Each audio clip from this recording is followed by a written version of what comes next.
moving on to Arsenal now. Last week you hit 5 against Forest. Jesus, again, nowhere on the score sheet. How many games has he gone now without scoring? 8 games. Are you concerned at all about that? As long as he makes the team better, I'm fine. Yeah. I mean, 3 assists last week. Yeah, exactly. I was going to say, I mean, he's still, like you say, he assists, and you're still winning, and the goals are still coming for you, like, even though not from him. But yeah, people are criticizing him, saying, he's just not your typical striker or goal scorer. Yeah, again, I think he is the right fit at Arsenal. I think he's just going, again, every good player goes through a dry spell. Again, like I said about Darwin Núñez, Virgil van Dijk earlier, class is permanent, form is just temporary. He's going through some patches, and then also October was a crazy month for everyone. Yes. Everyone in the top 6, it was a crazy month. Everyone's exhausted. Yeah. But to answer your question, I am confident that he has saved up his goals against Chelsea. Maybe. Yeah. It's time for him to get revenge. Sometimes, or should he be benched? Do you see him starting this game, or will he be benched and then come off and score? I think he'll start because for Arsenal, job done at Europa League to qualify for the next round without having playing 2 extra games. He will play a role. But I do feel that Eddie Nketiah, the former Chelsea man, could play a vital role. He did score 2 last year against Chelsea, so he does have that point to prove that he is the right guy as the number 9 at Arsenal. And when we look at the other side, the number 9 for Chelsea was the proof. The His former, point as well. Yeah. So the question then is, which number 9 will shine? Who do you think will be shine better? Obviously, Nketiah or Auba? Which number 14? Which number 14? Obviously, Nketiah lah. Because he has that more energy, and there's something different about Eddie Nketiah ever since he signed the contract.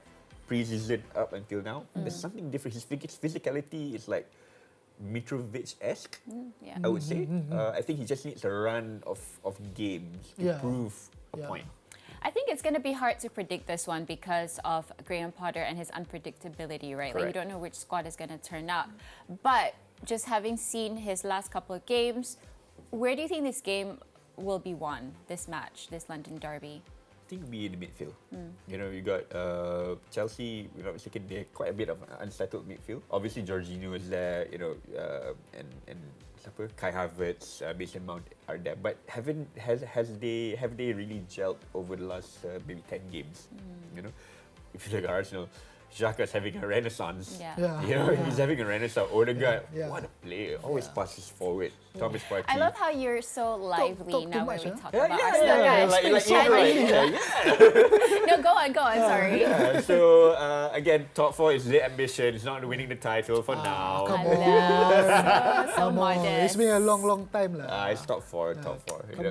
Qualification Champions League, so we can attract better players for next season.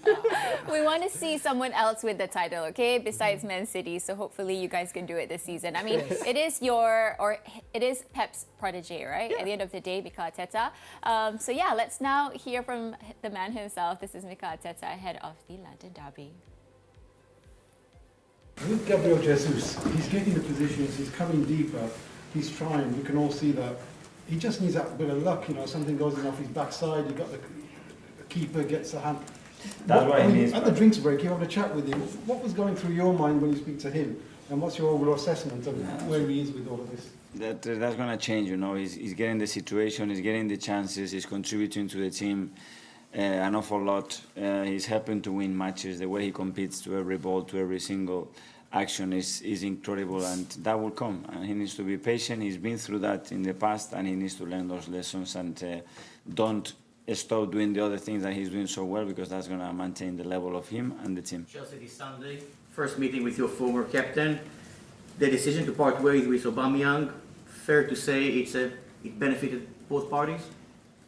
Well, it's a decision that you have to take, and there are different parties involved at the end of the day when someone is not with us anymore.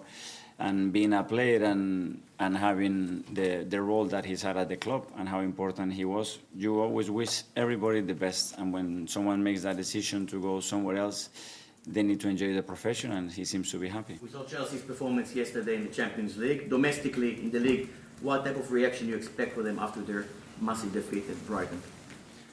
Yeah, well, they've been really consistent. The results that they had recently, and since Graham took over as well, you can see what he's trying to do, and I will be ready. Start to prepare the game from tonight. And at 33, he's still doing it. 3 goals already for Chelsea. I mean, how dangerous could he be for you on Sunday? Very dangerous, you know. If Oba's got something, it's the ability to put the ball in the back of the net, and he's gonna be doing that the day that he decides that he's got enough of football.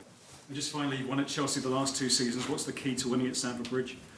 Play better than them, and then on the right to win, and then score 1 more goal. If we do that, I'm sure we will win the game. Gabriel and William Saliba have played every game in the Premier League this season. I think you're the only team in the league with the centre-back pairing that's fixed. How has that relationship developed, and how do you help that to come along? I think really good, really naturally. I think there is a connection, a personal connection first, and you can feel it. There is a chemistry. I think they make each other better, the qualities that they have, and I think they've been really, really consistent in terms of performance as well. Is Ben White comfortable playing as a right back now? He seems to be, that's where he's playing this season. Is he happy there? Yeah, I think he's very happy. I think he's really enjoying it. I think if he finds himself that he's got a little bit of freedom, and you can see him when he's got a spaces, how he likes to attack. I think he's happy there, yeah. With regards to Graham Potter, do we underrate English coaches in this country? I don't, so I don't know. I hope they don't, because I think we had some exceptional young English coaches, and we had a lot of coaches that they did so much for this league, and they built a history in this league for the way the game has to be played and to keep certain special things that this league needs. And I think the English managers have prevented that the changing was too dramatic and too quick, and the essence of English football still remains here. The proper manager came in and he was saying that he thinks it is about time that Arsenal were winning the Premier League. It's about time, it's been a while, he feels like it's the right time. You are currently fighting at the top of the table, you could be top of Christmas. Is that how you feel about this as well, getting to top of Christmas, and it is about time that Arsenal win the league? Well, it is about time, because it's been so long, so I completely agree with him, and we have to earn the time to be there. I think we have done so far, but there's still a long, long season ahead of us.